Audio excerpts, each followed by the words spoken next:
Okay. Thunder. I have got Emily Sepúlveda. That's wrong, and I'm sorry. I'm trying really hard. So as a professional dog walker, Emily spends all day talking with animals, and she is excited for another opportunity to have a captive human audience. She recently performed in the 2017 Chicago Women's Funny Festival as part of the 9 Live Stand Up as for Pussies ensemble. She is a graduate of the Feminine Comique and the IO Chicago Improv and Musical Program. Welcome, Emily. Handshake. I'm new to this. Yeah, it was when I heard her sing, "You like to live on the edge." Where is she going? I was like, "Yeah, that's why I'm here. This is so hard."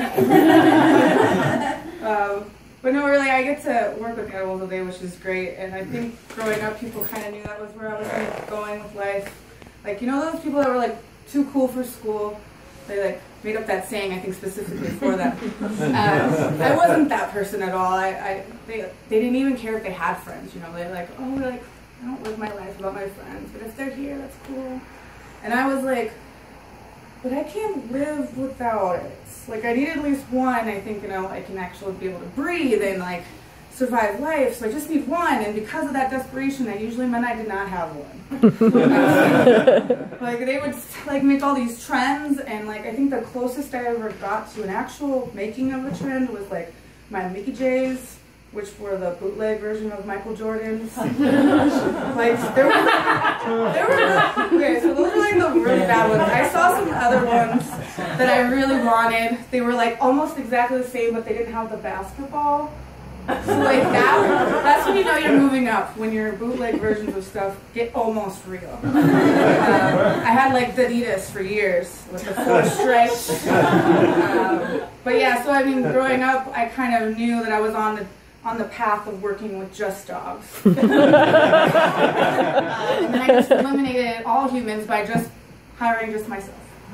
So it's been a few years now, and I think I'm starting to see where my gifts are, and that's like, I keep becoming the real lucky winner of interactions with people that are just too good to like not tell someone about. But the dogs don't they don't give me the reaction I was looking for, so I sought out a different way. So I, you know, found an audience that you guys had no choice but to listen to. Like for instance, I was walking a dog up in Humboldt Park, and I saw this guy, you know, sitting on the bench kind of checking me out, and I mean, I normally have a baseball hat and I look really grungy and cute, so it's like, I get it. And then he started making his way over, and at this point in my life, I don't get fearful right away when a man walks up to me, not even if he has a limp, and I think he might have had a hook. But he walked up to me and he looked genuinely concerned or really needed to tell me something, and you know, the dog was like there, so I felt safe, and he was just like, when I saw you not smiling, I felt safe inside.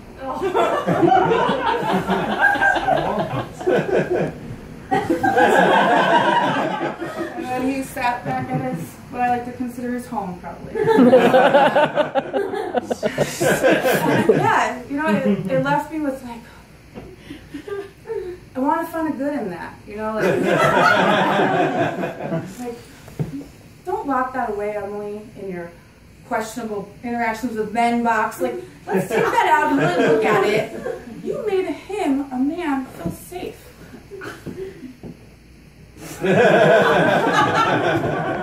That's as far as I got. It's not the box, it's going to probably go back in the box. And it's that moment that I also started realizing, like, you know, I'm still not ashamed to be raised a human being. Like, I'm still not, like, wishing I was raised a wild animal. That man didn't deter me. I am really glad to be a human being now. Even now. Which is hard sometimes, but even now. Because I see these, like, I see these squirrels, you know, and they're just, where are those character building moments for the squirrels, you know? Where are those moments that they had with their parents that, like, really scarred them on the inside and, like, made them doubt their natural feelings and emotions and just grew to be a part of their even posture? No, they didn't have have those moments. So I started thinking, like, what if squirrels had those moments? Like, would we be able to tell them apart? You know, like which one was more fucked up? Would they have their own little quirkiness? And I started thinking what it would look like. And I think it would look like this. Mind you, I normally have a microphone. So I'm just going to preface that. I don't know how this is going to work. So you guys are bearing with me all the same. So I imagine the squirrel interaction with its parents would be similar to, well, not sure.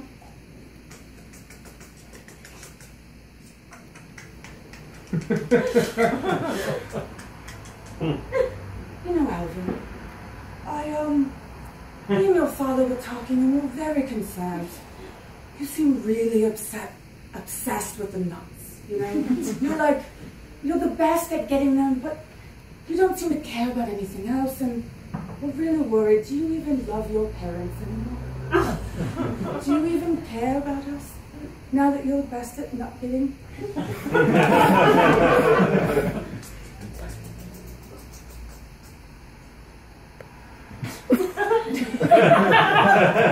So that's how I pictured that would go. And I feel like because of those moments, that Alvin, you're gonna know, because I think you've all met Alvin. He's the one that like had a task and he has all these nuts and he's crossing your path on the sidewalk, whether you have a dog or not, and he will stop. As if his insides were being like, I care about my mom and dad. I love my mom and dad. Alvin, it's just about the nuts. It's just about the nuts. And he's just like, for a second, he doesn't know if he should just let couple go. And he either goes across or he gets hit by a car. It's really I'm not sure yet. But yeah, so I have my own squirrel moment, and I'm sure you guys have all had yours. I mean, that's how we all look so completely different, right? I mean, my genes do not come with holes. I am a very anxious person, and so I just create my own trends now as an adult.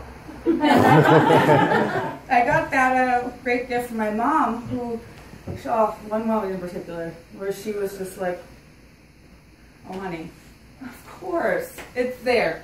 If you want seconds, please.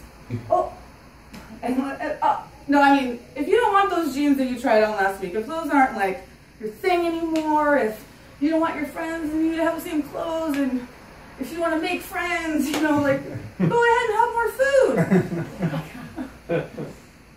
Yeah, so that's me now as an adult. Just at like the Sizzlers, you know, remember those? Like that's how I first got these jeans, and I was waiting at the salad bar if I should pick up that other plate or if I should just go back to my seat. No ice cream. No. I'm just kidding.